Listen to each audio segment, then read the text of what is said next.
je suis heureux de vous annoncer que mon choix s'est porté sur l'un des vôtres, un élu de la nation. Il s'agit d'une personnalité d'expérience, un grand serviteur de l'État qui a fait la preuve de ses qualités personnelles et professionnelles exceptionnelles à toutes les hautes fonctions qu'il a occupées aussi bien en Côte d'Ivoire qu'à l'étranger. C'est un travailleur infatigable, un collaborateur loyal, un homme de dévouement, un patriote, un grand serviteur de l'État qui aime profondément notre pays. Honorables députés, mes chers compatriotes, la personnalité sur laquelle mon choix s'est porté pour occuper les fonctions de vice-président de la République est M. Daniel Kablan-Duncan.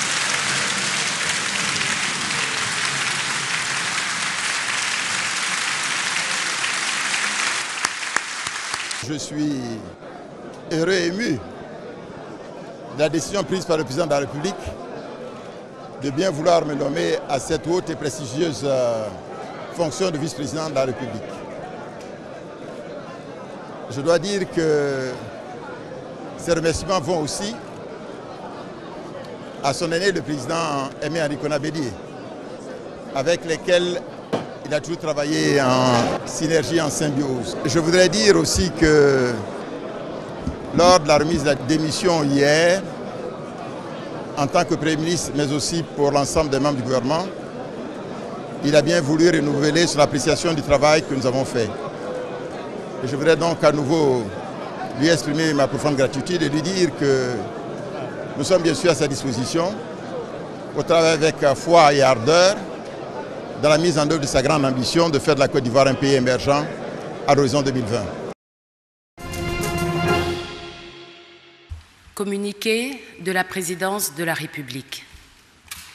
Le président de la République, son Excellence, M. Alassane Ouattara, a procédé ce mardi 10 janvier 2017 à la signature du décret numéro 2017-12 du 10 janvier 2017 portant nomination de M. Amadou Gon Coulibaly en qualité de Premier ministre chef du gouvernement. Le président de la République demande au Premier ministre Amadou Gon Coulibaly de lui proposer un nouveau gouvernement dans les meilleurs délais. Fait à Abidjan, le mardi 10 janvier 2017. Je vous remercie. 10 000 francs CFA pour 2 paquets de papier mouchoir qui ne coûtent que 200 francs. La monnaie du client, 9 800 francs. Cette scène chopée ici à Djamé Liberté résume à elle seule toute une vérité. Celles qu'on a pris l'habitude d'appeler petites vendeuses de lotus sont en réalité de grandes sources à monnaie. Impossible de faire une des gares routières interurbaines d'Abidjan sans apercevoir leur silhouette. Dans ce milieu où les accrochages entre transporteurs et passagers pour des questions de monnaie sont récurrents, les vendeuses de mouchoirs et autres chewing-gum et sachets d'eau passent pour être des facilitatrices. Souvent, quand il y a problème de monnaie comme ça, souvent palabre sort dedans. Toi, le chauffeur, tu es obligé de dire à l'apprenti, ah, cherche-moi ou bien paye-moi lotus ou paye quelque chose, sucrerie, tu m'envoies et puis bon, tu évites de discuter avec les clients. Ça nous facilite ta tâche aussi, hein, souvent. Si tu dois emprunter un bagage, tu n'as pas la monnaie, bon, on peut dire qu'elle nous aide aussi. Petit commerce pour de la grande monnaie. Alors, question évidente, où trouve-t-elle donc toute cette monnaie? Ce sont les chauffeurs de Wara Wara qui nous donnent la monnaie. Mais moi-même, là, mon mari c'est un chauffeur de Wara Wara. Mes frères aussi sont les chauffeurs de Wara Wara. Mais ce sont les syndicats qui nous donnent monnaie un peu. On se débrouille avec ça. Bon, comme on se connaît il y a longtemps, donc on les demande monnaie. Quand ils gagnent monnaie 1000 francs, 2000, 5000, on nous donne. Une provenance plutôt banale pour ces deux vendeuses. Pourtant ici, la monnaie provient aussi d'une source assez insolite. On change chez les Madiens, à petit peu. On change chez les Madiens, à petit peu. Dans 5 000 là, on enlève 500 dedans. Dans 10 000 là, on nous donne 9. Combien gagne-t-elle? À la question, elles répondent toutes que ce commerce ne vaut pas grand-chose. Il ne vaut peut-être pas grand-chose, mais il a le mérite de faciliter la monnaie et faire tourner les activités économiques. Pour tout dire, elles vendent petit mais font de la grande monnaie.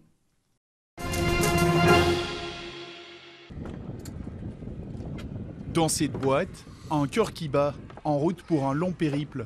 À l'intérieur, pas de glace afin de maximiser les chances d'une transplantation réussie. Aux États-Unis, environ 4000 personnes attendent une transplantation cardiaque chaque année, mais 2500 seulement sont opérées.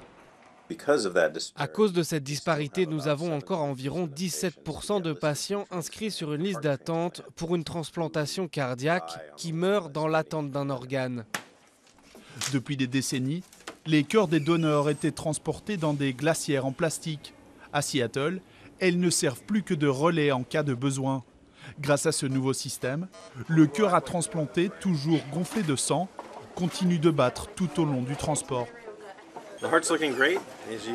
Le cœur a l'air très bien. Il continue à se contracter et son rendement est très bon. Tout devrait bien se passer.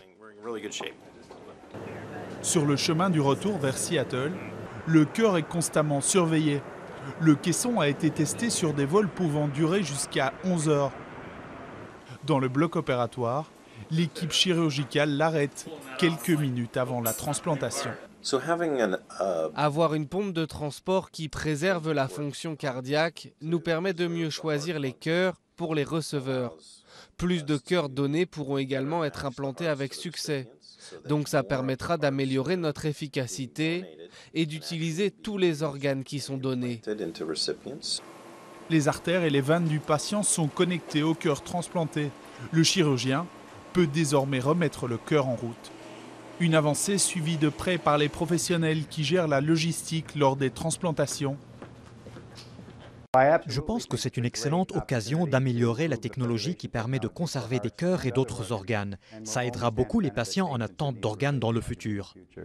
La technologie se développe et l'équipe chirurgicale de Seattle espère bien que le nombre de donneurs d'organes augmentera pour continuer à sauver un maximum de vies. 10 janvier 2014, démission du président centrafricain Michel Doutodia. Moins d'un an après s'être proclamé président de la République centrafricaine, Michel Doutodia et son premier ministre Nicolas Tchangaï annoncent leur démission. Cette nouvelle survient après une année de violence, des violences qui ont entraîné l'intervention de troupes étrangères. Retour sur les faits. Mars 2013, la capitale Bangui est prise par la coalition de la Seleka, un groupe de rebelles presque exclusivement musulmans. La démission du président François Bozizé impose des changements majeurs. Un leader de la Seleka, Michel Doutodia, devient le premier président musulman de ce pays à forte majorité chrétienne. Il proclame la dissolution de la Seleka, une décision qui est mal accueillie par ses membres. Loin de s'estomper, les violences reprennent à travers le pays. Elles dégénèrent en conflit entre les musulmans de la Seleka et des groupes d'autodéfense chrétiens. Les exactions se multiplient, entraînant des milliers de morts et des centaines de milliers d'exilés.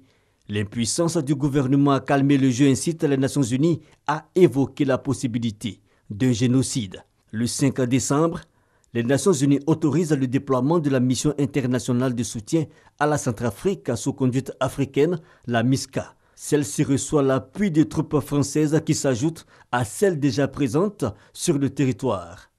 Impuissant à régler le conflit, le président Doutodia et son premier ministre Nicolas Tchangaï cèdent aux pressions des leaders de la communauté économique des États d'Afrique centrale ainsi qu'à l'influence du voisin tchadien. Ils démissionnent de leurs postes respectifs le 10 janvier 2014.